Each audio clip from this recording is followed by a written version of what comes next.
Hello guys ഈ sport ടോക്സിന്റെ പുതിയൊരു വീഡിയോയിലേക്ക് സ്വാഗതം. നമ്മളെ ഫസ്റ്റത്തെ ഇൻഫോ തന്നെ SA2 ഇ സ്പോർട്സിൽ പുതിയൊരു സൈനിങ് കൂടി നടത്തിയിരിക്കുകയാണ്. ഇത്തവണ ഒരു വമ്പൻ സൈനിങ് ആണെന്നാണ് നമ്മളെ ഗോൾഡി ബൈ ലൈവിൽ പറഞ്ഞിട്ടുണ്ടായിരുന്നത്. SA2 ആൾറെഡി BGMA സോൾ എന്ന് പറഞ്ഞ ഒരു ലൈനപ്പും അതുപോലെ പോക്കിമോൻ യുണൈറ്റുള്ള ഒരു ലൈനപ്പും ആയിരുന്നു ഈ സ്പോർട്സിൽ ഉണ്ടായിരുന്നത്. അപ്പോൾ അതൊരു പുതിയൊരു ടൈറ്റിലും കൂടിയും അവരൊരു സൈനിങ് നടത്തിയിരിക്കുകയാണ്. റൂമേഴ്സ് ആയിട്ട് ഇങ്ങനെ കേൾക്കുന്നത് വേലറന്റിലായിരിക്കും, അല്ലെങ്കിൽ ചെസ്സിൽ നമ്മളെ ഇന്ത്യൻ നമ്മളെ ഒരു വേൾഡ് ചാമ്പ്യൻ ആയിരിക്കുമോ SA2 ജോയിൻ ചെയ്യാൻ പോകുന്നത് എന്നുള്ള റൂമേഴ്സ് ആണ് ഇപ്പോൾ നടക്കുന്നത്. ചെസ് നിങ്ങൾക്ക് അറിയാം, നമ്മൾ ഈ സ്പോർട്സ് വേൾഡ് കപ്പിലേക്ക് ആഡ് ചെയ്തിട്ടുണ്ട്. അപ്പോൾ ഇന്ത്യയെ റെപ്രസെൻറ്റേറ്റ് ചെയ്തുകൊണ്ട് അല്ലെങ്കിൽ SA2 റെപ്രസെൻറ്റേറ്റ് ചെയ്തുകൊണ്ട് ആ ഒരു വേൾഡ് ചാമ്പ്യൻ ആയിരിക്കുമോ വരാൻ പോകുന്നത് എന്നുള്ള ആ ഒരു റൂമേഴ്സിലാണ് ഇപ്പോൾ എന്തായാലും കമ്മ്യൂണിറ്റി നിൽക്കുന്നത്. നമുക്ക് അതിന്റെ അനൗൺസ്മെന്റിന് വേണ്ടിയിട്ട് എന്തായാലും വെയിറ്റ് ചെയ്യാം. അടുത്തൊരു ഇൻഫോ എന്ന് പറഞ്ഞാൽ നമ്മൾ ഇന്ത്യയിലെ ഒരു ലീഡിംഗ് ടൂർണമെന്റ് ഓർഗനൈസേഷൻ ആണ് സ്കൈ സ്പോർട്സ് എന്ന് പറഞ്ഞത്. കുറച്ചായിട്ട് സ്കൈ സ്പോർട്സിന്റെ ഇവന്റുകളൊന്നും പ്രോപ്പറായിട്ട് നമുക്ക് കാണാനായിട്ട് സാധിക്കുന്നില്ല. BGMA ലാൻ ഇവന്റ് വരും എന്ന് പറഞ്ഞിട്ട് പകുതി വെച്ച്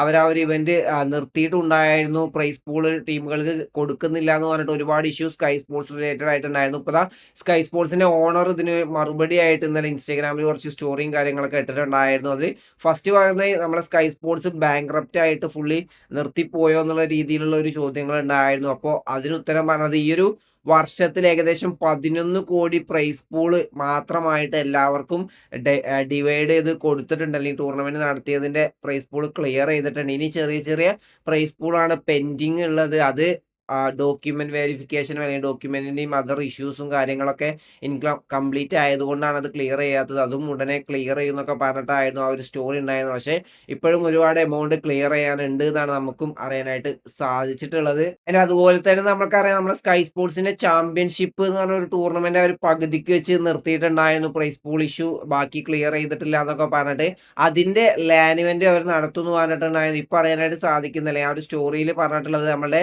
BGAS കഴിഞ്ഞ് മെയ് മാസത്തിലായിരിക്കും ആ ഒരു ലാൻ ഇവന്റ് നടക്കാൻ പോകുന്നത് എന്നാണ്. നമുക്ക് എന്തായാലും അതിനു വേണ്ടിയിട്ട് വെയിറ്റ് ചെയ്യാം. അതിനോടൊപ്പം തന്നെ ഈ ഒരു വരുന്ന മാസങ്ങൾ സ്കൈ സ്പോർട്സിന് ഒരുപാട് ടൂർണമെന്റുകൾ വരുന്നുണ്ട്. CS2, Pokemon unite, the finals, അതേപോലെ പ്രോ ലീഗ്, GPL എന്ന് പറഞ്ഞിട്ട് ഒരുപാട് ടൂർണമെന്റുകൾ നമുക്ക് വരുന്ന ദിവസങ്ങൾ സ്കൈ സ്പോർട്സിന്റെ ഭാഗത്തുനിന്ന് കാണാനായിട്ട് സാധിക്കുന്നതായിരിക്കും. എന്റെ അടുത്തൊരു ഇൻഫോ എന്ന് പറയുന്നത് നമ്മളെ സിഗ്നേച്ചർ ഈ സ്പോർട്സും NRIയും കൂടി ഓർഗനൈസ് ചെയ്യുന്ന സിഗ്നേച്ചർ മാസ്റ്റേഴ്സ് സീരീസ് 30,000 രൂപ പ്രൈസ് പൂൾ വരുന്ന ഇവന്റ് സ്റ്റാർട്ട് ചെയ്തിട്ടുണ്ട്. നമുക്ക് ഈ ഒരു event only for south Indian ടീംസുകളാണ്. നമ്മുടെ കേരളത്തിലും തമിഴ്നാട്ടിലും അങ്ങനത്തെ ടീമുകൾക്ക് മാത്രമായിട്ട് നടത്തുന്ന ഒരു ഇവന്റ് ആണ് സിഗ്നേച്ചർ മാസ്റ്റർ സീരീസ് എന്ന്. അതിലെ പ്രീമിയർ ഫേസ് ഇന്നലെ നടന്നിട്ടുണ്ടായിരുന്നു. നമ്മളെ കേരളത്തിലും തമിഴ്നാട്ടിലും അല്ലെങ്കിൽ സൗത്ത് ഇന്ത്യയിലുള്ള ടോപ്പ് ടീമുകളും ടോപ്പ് ഓർഗുകളും ഒക്കെ ആയിരുന്നു ഈ ഒരു പ്രീമിയർ ഫേസിൽ ഉണ്ടായിരുന്നത്. നമ്മളെ സ്പൈഒപി അല്ലെങ്കിൽ ആ ഒരു ടീം LHS എന്ന് പറഞ്ഞ ആ ഒരു ടീമൊക്കെ ഇതിൽ കളിച്ചിട്ടുണ്ടായിരുന്നു. അതിൽ ഓവറോൾ സ്റ്റാൻഡിങ്സ് നമ്മൾ നോക്കുകയാണെങ്കിൽ NRI സ്പോർട്സ് ആണ് ഒരു കോൺസ്റ്റബിൾ ടോപ്പിൽ നിൽക്കുന്നത്. ഒരു ചിക്കനടക്കം 46 പോയിന്റാണ് NRI സ്പോർട്സ് സ്വന്തമാക്കിയത്. സെക്കൻഡ് ഡീസൽ സ്പോർട്സ് നിൽക്കുന്നുണ്ട് 42 പോയിന്റോട്. തേർഡ് ഗോഡ്സൺ സ്പോർട്സ് നിൽക്കുന്നതിന് 36 പോയിന്റാണ്. അതിന് പ്രീമിയർ ഫേസ് ആണ് സ്റ്റാർട്ട് ചെയ്തിട്ടുള്ളത്. ഇനി ഇതിന്റെ റൗണ്ട് 1 മത്സരങ്ങൾ അല്ലെങ്കിൽ ഓപ്പൺ ഫോർ ആളായിരുന്നു. ഒരുപാട് ടീമുകൾ ഇതിൽ അത്യാവശ്യം രജിസ്റ്റർ ചെയ്തിട്ടുണ്ടാകും. അവർക്കൊക്കെ ഇനി മാച്ചുകൾ വരും. അതിനുശേഷം ലെജൻഡറി ഫേസും അങ്ങനെ ഒരുപാട് ഫേസിന് ശേഷം നമുക്ക് ഫൈനൽസ് ഒക്കെ കാണാനായിട്ട് സാധിക്കുന്നതായിരിക്കും. അപ്പോൾ ഈ ഒരു ഇവന്റ് നിങ്ങൾക്ക് ഇപ്പോൾ പ്രീമിയർ ഫേസ് പ്രൊഫസർ റെക്സ് ഗെയിമിങ്ങിന്റെ യൂട്യൂബ് ചാനൽ ഉണ്ടാവും, നിങ്ങൾ വാച്ച് ചെയ്യാനായിട്ട് ശ്രമിക്കുക. എന്റെ അടുത്തൊരു ഇൻഫോ എന്ന് പറഞ്ഞാൽ നമ്മളെ ഹെക്ടർ പ്രൈസ് പൂൾ സ്കാമിനെ കുറിച്ച് പറഞ്ഞിട്ടുണ്ടായിരുന്നു. ഇന്നലെ ലൈവിൽ വന്നിട്ട് ക്രാഫ്റ്റൺ ഇതിനെതിരെ നല്ലൊരു ആക്ഷനുമായിട്ട് മുന്നോട്ട് വരാനിരിക്കുന്നുണ്ട് എന്നാണ് നമ്മളെ ഹെക്ടർ പറഞ്ഞിട്ടുള്ളത്. നിങ്ങൾക്കറിയാം, ഓരോ ടൂർണമെന്റ് ഓർഗനൈസ് ചെയ്യുമ്പോഴും ക്രാഫ്റ്റന്റെ അപ്രൂവലോട് കൂടിയിട്ടാണ് ഈ ഒരു ടൂർണമെന്റ് ഓർഗനൈസേഷൻസ് ഒക്കെ ഇവന്റ്സ് നടത്തുന്നത്. അപ്പോൾ പ്രൈസ് പൂൾ ക്ലിയർ ചെയ്യാത്തതിന്റെ ഒരു പങ്ക് അല്ലെങ്കിൽ ക്രാഫ്റ്റണും അതിൽ ഇമ്പോർട്ടൻറ്റ് ഭാഗമാണ്. അപ്പോൾ ക്രാഫ്റ്റൺ നല്ലൊരു ഡിസിഷനും അല്ലെങ്കിൽ ഇതിനെതിരെ സ്ട്രിക്റ്റ് ആക്ഷനും കാര്യങ്ങളൊക്കെ എടുത്തു കഴിഞ്ഞാൽ മാത്രമേ അത് കംപ്ലീറ്റ് ചെയ്യാനായിട്ട് സാധിക്കുകയുള്ളൂ. അപ്പോൾ ക്രാഫ്റ്റൺ ഇതിൻ്റെ മുന്നോട്ട് വന്നിട്ടുണ്ട്. ഇനി പ്രൈസ് പൂളും കാര്യങ്ങളും ഇഷ്യൂ ഒക്കെ പെട്ടെന്ന് തന്നെ സോൾവ് ആവും നമുക്ക് പ്രതീക്ഷിക്കാം. അതിന് അടുത്തൊരു ഇൻഫോ എന്ന് പറഞ്ഞാൽ നമ്മൾ BGIS the grind week 2 group സിയുടെ ഡേ 3 മത്സരങ്ങൾ ഇന്നലെ അവസാനിച്ചിട്ടുണ്ടായിരുന്നു. നല്ല ലെവലുള്ള കോമ്പറ്റീഷൻ തന്നെയാണ് നമുക്ക് കാണാനായിട്ട് സാധിക്കുന്നത്.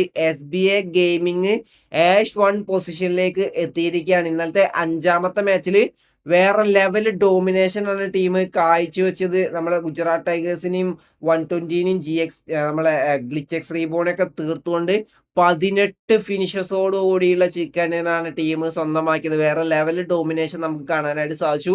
ഇന്നലെ ടോട്ടൽ 77 പോയിന്റ് സ്വന്തമാക്കിക്കൊണ്ട് 194 പോയിന്റായിട്ട് ആഷ് 1 പൊസിഷനിൽ SBI സ്പോർട്സ് നിൽക്കുന്നുണ്ട്. രണ്ടാം സ്ഥാനത്താണ് ബിഗ് ബ്രദർ നിൽക്കുന്നത് 159 പോയിന്റായിട്ട്.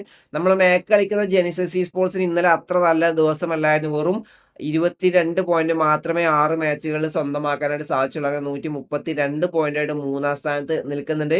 നമ്മുടെ ക്ലച്ച് ഗോളിന്റെ ടീമായുള്ള ഗുജറാത്ത് ടൈഗേഴ്സ് 108 പോയിന്റായിട്ട് 6ാം സ്ഥാനത്തും WSB ഗെയിമിംഗ് ഒരു T1 ലെവലിൽ കളിച്ച ഓർഗനൈസേഷൻ ആണ്. അവർക്ക് ഏറ്റവും ലാസ്റ്റ് ആണ് ഇപ്പോൾ നിൽക്കുന്ന 46 പോയിന്റായിട്ട്. അപ്പോൾ ഗ്രൂപ്പ് സിയുടെ ലാസ്റ്റ് ഡേ ആണ് ഇന്ന് വരുന്നത്. ടോപ്പ് 8 എത്തുന്ന ടീമുകളാണ് BGSന്റെ റൗണ്ട് 3ലേക്ക് ക്വാളിഫൈ ആവുക. ബോട്ടം എത്തുന്ന ടീമുകൾ റൗണ്ട് 2ലേക്കും പോകുന്നതായിരിക്കും. അപ്പോൾ നമുക്ക് നോക്കാം ഏതൊക്കെ ടീമുകളാണ് ക്വാളിഫൈ ആകാൻ പോകുന്നത് എന്നുള്ളത്, അല്ലെങ്കിൽ ഏതൊക്കെ ടീമുകളാണ് റൗണ്ട് 3ലേക്ക് എത്തുന്നതെന്ന് നമുക്ക് കണ്ടു തന്നെ അറിയാം. അതിനുശേഷമായിരിക്കും നമുക്ക് ഗ്രൂപ്പ് ബിയുടെയും ഗ്രൂപ്പ് സിയുടെയും മത്സരങ്ങൾ അടുത്ത വീക്കിലും കാണാനായിട്ട് സാധിക്കുന്നതായിരിക്കും. അപ്പോൾ ഇന്നത്തെ വീഡിയോ ഇത്രയുള്ളൂ. വീഡിയോ ഇഷ്ടപ്പെട്ട ലൈക്ക് അടിക്കുക, നിങ്ങൾ അപ്പോൾ കമൻറ്റായി രേഖപ്പെടുത്താൻ. അടുത്ത വീഡിയോസ് വരുന്നവരെ ബൈ ഗൈസ്.